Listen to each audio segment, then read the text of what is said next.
Maternal health conversations in Nigeria often focus on physical well-being, including safe delivery, antenatal care, and reducing maternal mortality. But experts warn that an equally urgent challenge is being ignored: maternal mental health.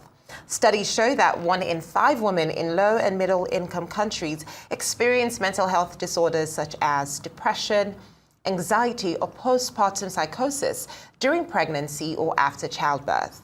In Nigeria, the burden is compounded by poverty, limited healthcare access, cultural stigma, and a lack of awareness. Experts now say untreated maternal health conditions affect not only mothers, but also their children's growth and development. Despite the scale of the challenge, Nigeria has a few mental health specialists, and maternal mental health is rarely included in routine antenatal care. Now, advocacy groups are now calling for policies that integrate mental health screening into primary health care and encourage community-level support for new mothers. Now, as conversations on mental health continue, experts insist that protecting the mind is just as important as protecting the body.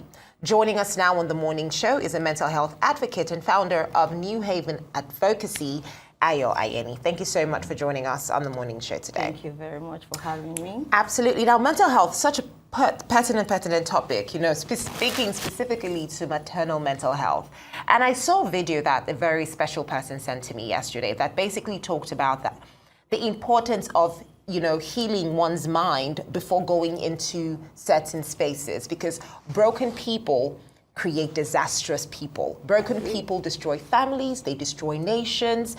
So if one is broken on the inside, it's impossible for them to ideally raise a child without transferring or basically just transferring the brokenness to that person.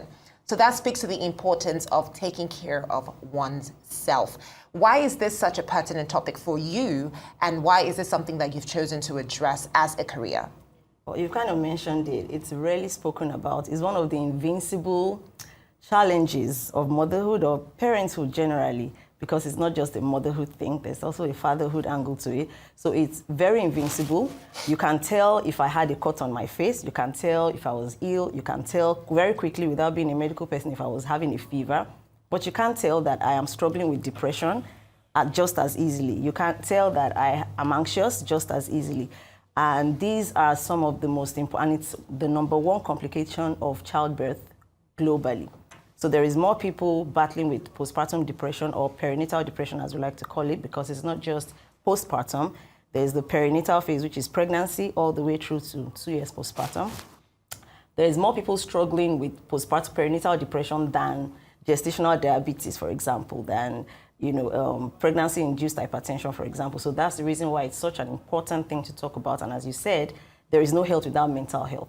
And if you're struggling mentally, you're depressed, you're anxious, you have intrusive thoughts, you're struggling with maybe trauma, there is no way that you can function optimally as a mom. There is no way, and it's not even just about motherhood, there is also the career part as well. We're looking at moms being in top levels at work, but how are we going to achieve that when they drop out of the career ladder at mid-level because there is no support? So it's an important thing that we need to start shining a little bit of light on, and that's what we're trying to do at Haven Advocacy. Amazing. Yes, that's very good.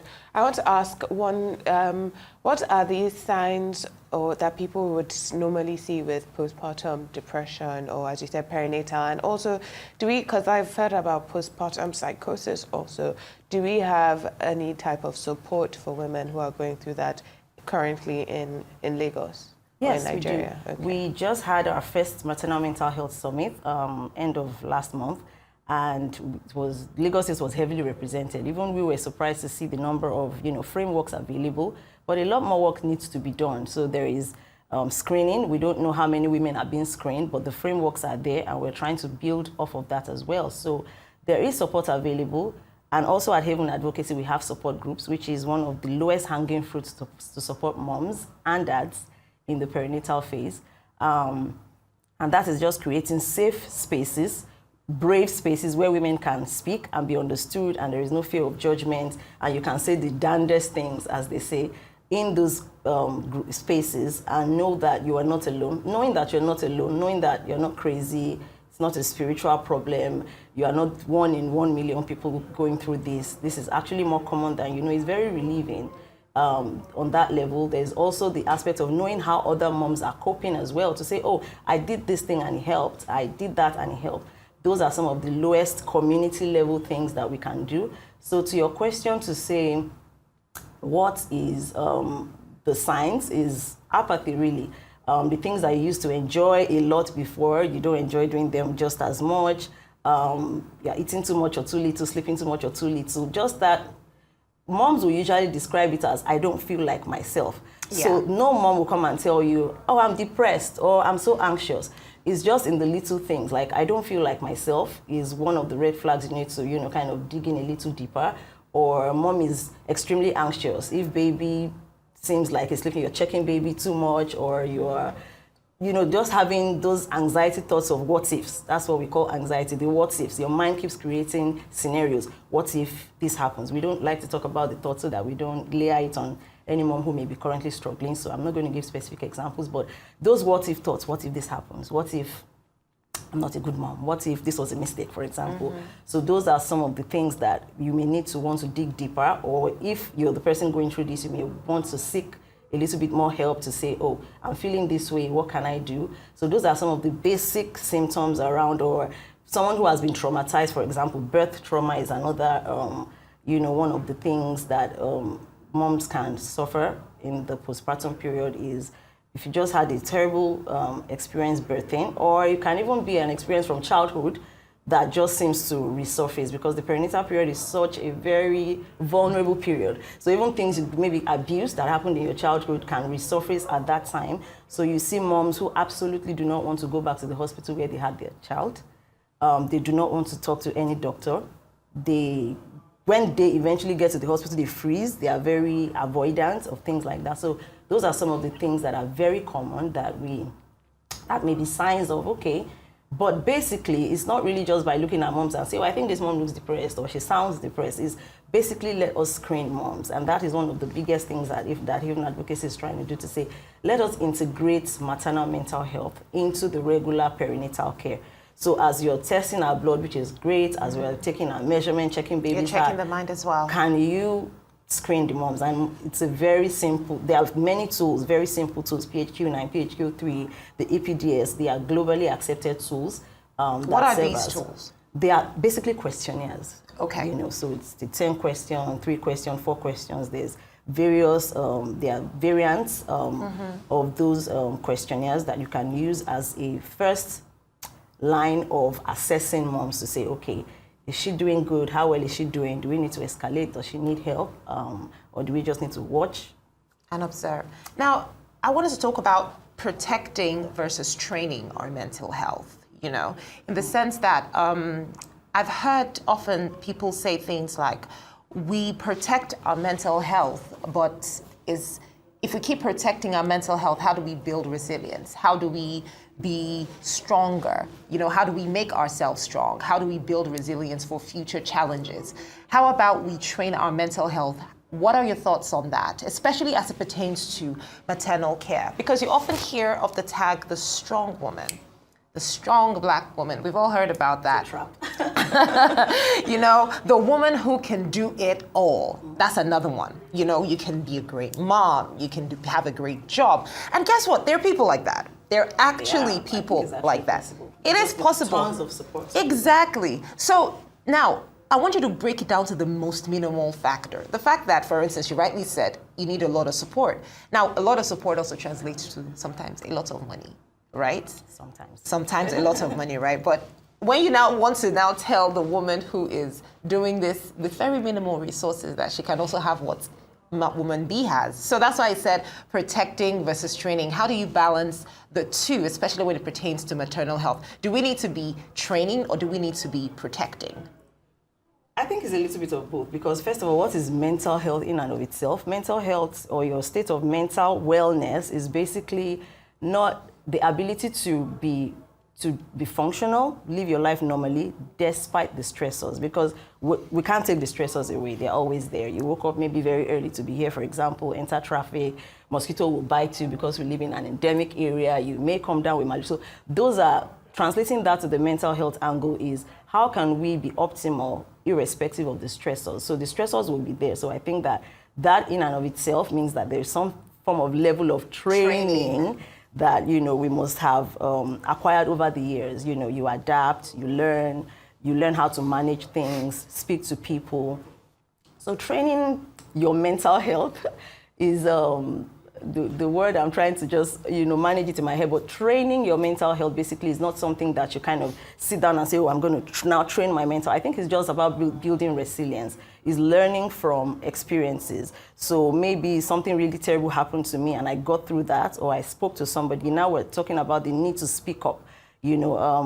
Lagos State has this initiative, Lagos Mind, that we're hoping to partner with very soon to be able to have a dedicated maternal mental health desk on Lagos Mind. Currently, Lagos Mind, anybody can call Lagos Mind and talk anonymously. And that's a form of outlet. So friendships, you're protecting your social circles, learning from experiences. If something happens and oh, but this other thing happened the other day and I got through it, that's some form of training in and of itself to say, that you can also get through this one. Lagos Mind is a hotline for people to call if they're having issues. And you said that Lagos State provides a lot of support when it comes to maternal mental health. But that, I guess, a lot of people don't know about it, so they also need to do a better job at sharing the information. Yeah. However, I want to ask about, Haven, because I often ask, do people have training in this? When it comes to mental health, it's very serious. And when it comes to maternal mental health or postpartum, it's also a hormonal factor to this. It's also a chemical factor to this, not just how people feel. Absolutely. So is there any type of support in terms of having professional psychologists, psychiatrists, or people who are mental health advocates who are trained in this, and also a little bit about the science aspects, because I think a lot of times people might blame themselves, a lot of mothers might blame themselves, but if your hormones are all out of whack, then your mind will probably be as well. I agree. So you're talking about if there's a training for it? No, but Haven, if you have licensed psychiatrists, psychologists, Absolutely. Like if these are like trained mental health advocates. So all of us are actually trained mental health advocates. There is this organization called the Postpartum Support International that it's the largest network of, they have, I think the only license we know to the certification on perinatal mental health. And, I have gone through that training several times. I work at PSI as well. So most of the modules that we're running at Haven Advocacy is an offshoot of what we have learned at Postpartum Support International. They are US-based, but they try to be as global as possible. You can join support groups virtually. But what we have found is that there's a cultural relevance to support groups. You don't want to be the only black person in a room full of white women who have white problems, or their society is different, the support structure is different, the things they can access is very different from yours. So we feel like most of our moms feel a little bit lost in that space. And that's why we've carved out that niche to say, okay, let's do something a little bit more local. But yes, we do have a support, a network of trained therapists, licensed therapists from around the world. We do have psychiatrists as well. But what we have found is that very few women would need those high-level things if the support is integrated into their care in the first place. So they already know, psychoeducation is very important. If you're feeling down, and you have heard of depression before, then you can quickly connect the dots to say, oh, this must be what I'm feeling because I have learned about it maybe in antenatal care, or because you have been screened, or because your provider mentioned it to you at some point. So psychoeducation is a very powerful tool, which we try to integrate as well. And then again, as I said, being in those supportive spaces, having someone checking on you, there is a different, I don't know if, even as in our regular day-to-day lives. I mean, you're having a not so great day and someone says, you don't look so good. How are you? Are you okay? And gives you a hug. It makes a ton of difference. Well, you see why that is tricky, which is why I was going to say, would you, I don't know, for me, I think sometimes some people, you're having a bad day how do I put this? Sometimes you find that some people feeling the way they're feeling, you're feeling sad, you're feeling alone. There's still a lot of other things that could feed that feeling. For instance, envy. Sometimes you are holding a grudge. Sometimes you refuse to let somebody go in your mind. Sometimes you want something that somebody else has. True. And he's making you I don't want to speak pidgin, but we get it. He's making your body peppery. You don't say you're depressed because you're just a little spoiled baby. So I think that's what they say about that's why they now say, oh, it's a Gen Z thing. Everybody has mental health issues. That's what I'm saying. Because small thing, you will start getting angry. They say you should come to work by 8, you are squeezing face, and they say I should come to work by 8. How do you make that your mental? How is that mental health? If we integrate just the screening and the question and answer session in the trainings, I can easily tell you I'm feeling stressed. But why am I feeling stressed? If you don't ask me more questions. That's the reason why you don't just screen women. You don't just throw assessments at them. Mm-hmm. We try to make it as one-on-one as possible. You ask about their care. So it's not like a Q&A where you just say, oh, fill this out, and these are the pitfalls we want to avoid. So just fill it out just to check the box that they were screened. Is you have the conversation. So when you read the assessment, you say, oh, this woman looks like she's struggling. You ask about her care, in fact, her care, framework. Is husband available? Who is supporting you at home? What's your Do you advise this should be done in twos, especially for the maternal side of things, considering in twos? In terms of people who have partners now? Absolutely. Okay. Absolutely, because partner integration is. Do you mind just responding to that as well? Depression was a Gen Z thing. No. When she the weaponization of it to say everything is now mental health. So if you're envious of somebody, for example, you say, oh, I'm so stressed. A lot of people have spoken about that to say, oh, please, everything is now mental health. I don't know if you've heard of it before. Oh, I have heard of it. Yes. So that's what she was talking about to say, oh, please, everything is now. You cannot say it's mental health if you cannot, get yourself to work, for example, if that's what you need to do. So it's almost become like that's tool. Exactly, and that is also a very dangerous. Again, it's a very dicey thing because we don't want to lose people who are actually struggling in the narrative of everybody now has mental health. Everything is now mental health. Well, maternal mental health would be, I think, in a separate bucket from absolutely from what she is talking about because your baby is real. A lot of moms will struggle with, am I a good mom, especially if you're first time? Am I a good mom? Is this working? Is my baby breathing okay? Do I know what to do? And then there is the aspect of the intrusive thoughts as well. That's why I asked about the two people. Because if you're doing all of this and you have a partner who is giving you backfire in the house, how do you then balance that? That's why we ask about the support. So you need that support. Men need to be supported and they also need to support their spouses as well. Even this maternal mental health to talk about, there is also the dad's mental health aspect of it. A lot of men also go through postpartum depression. It's just that it manifests differently. You see that they don't want to be at home. They are very angry. They are angrier a lot. They are more nervous. So maybe they are struggling with maybe feeding the baby or maybe the aspect of am I a good dad? Or again, there's all these elements of trauma. I want to be better than my parents. Am I sure I'm doing the right thing? Am I sure, this is going well? Or I think I'm now a man. I now need to, up my game. I have a family to feed now. We've all heard these things. And that manifests differently in men than it does in women. So in men is less obvious because they do man things. They are kind of, they come with big energy. They are outside the house more. They hang out with friends. They just want to avoid that scenario. It shows up more with women because they are the ones who are kind of stuck with the baby. You're the one carrying the pregnancy. You're the one who has to feed this child. You're the one who was given maternity leave because paternity leave is not really yet a thing here. You're the one who has to stay at home while husband goes to work. And so they are more in the trenches of, that mothering, as it were. And there is so much going on in that space. There's the intrusive thought. They just keep thinking incredible thoughts. We call them ego dystonic. She talked about psychosis, which is a lot less common. Maybe 1 to 2 in 1,000 birthing people is what the global statistics say. But that is just, if we think about it, that means 1 in 500. That's not as few as the statistics makes it sound, but that is a medical emergency. It's something that someone who is psychotic may not really know that they are psychotic. Yeah. It takes somebody looking at them, grandiose ideas. You believe your baby's eyes is glowing. You believe, the devil sent the baby to you, or, there's all kinds of ideas that you can tell that, and they would believe it, but with intrusive thoughts, they think the thoughts and they are really scared. Why am I thinking these thoughts, even though they can't control it? So that's what would separate psychosis from regular OCD or intrusive thoughts. And those people would need definitely psychiatrists. They need to be medicated. They need to be brought down. Even some level of anxiety would need psychiatrists. So support groups may not really necessarily help, but support groups is a good first line of triage to say, okay, who needs more help? You can tell when a mom is distressed, especially if you're trained, to say, okay, I think we need to pay attention more to this mom. She seemed extremely distressed. She seemed extremely withdrawn, for example.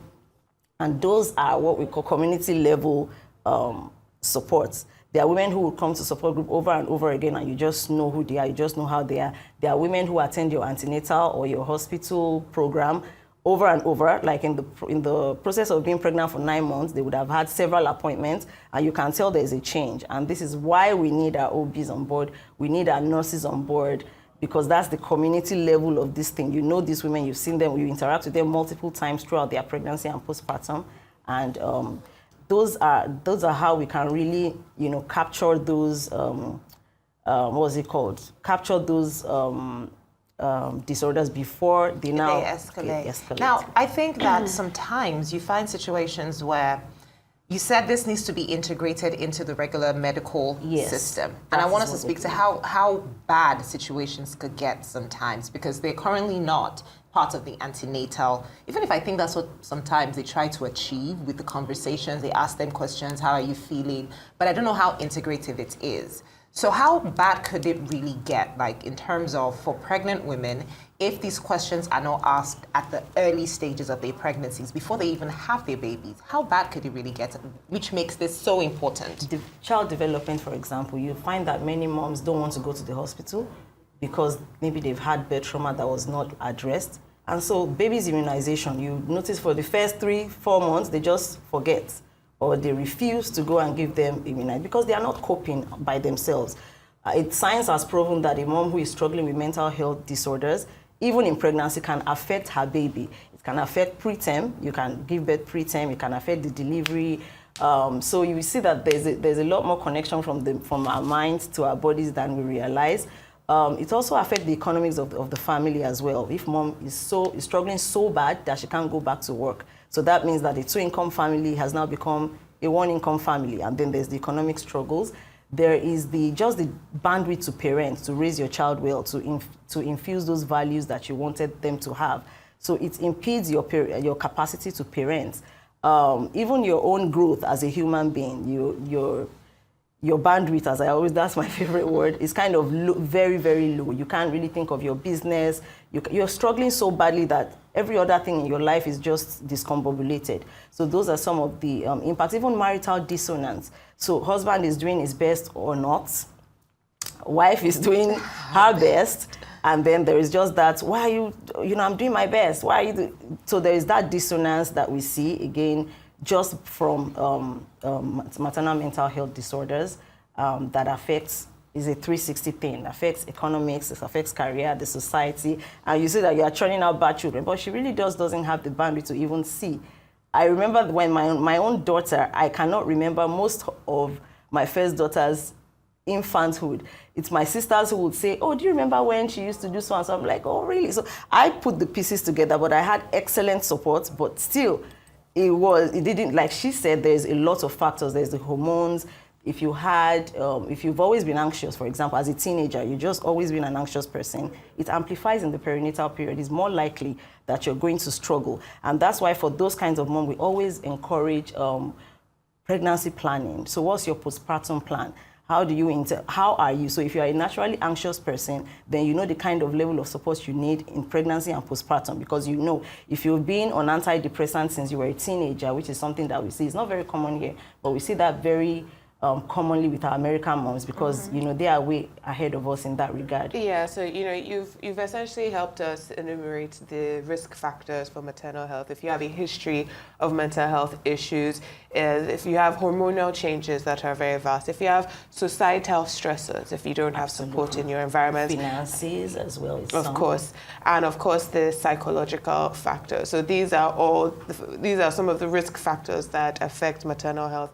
But you also spoke about Lagos Mind and the integration of maternal health support into their antenatal care. And I think that's definitely something that we should be supporting, because I believe they're also training first-line responders and all of that. But thank you very much for joining us this morning. Yes, this was a really great conversation. Thank you so much for having me. So I just wanted to say, because when we talk about these things, a lot of people say, oh, but there's no support. Even doctors will say, so when we screen the moms, where do we take them? What next? What do we do next? Is that we do have support groups that people can join. Please just, go to our Instagram page. We're there at Haven Advocacy. We are just a DM away. Help is indeed available. Please do not struggle by yourself. It's unnecessary to do so. Speak to your nurses, speak to your OBs.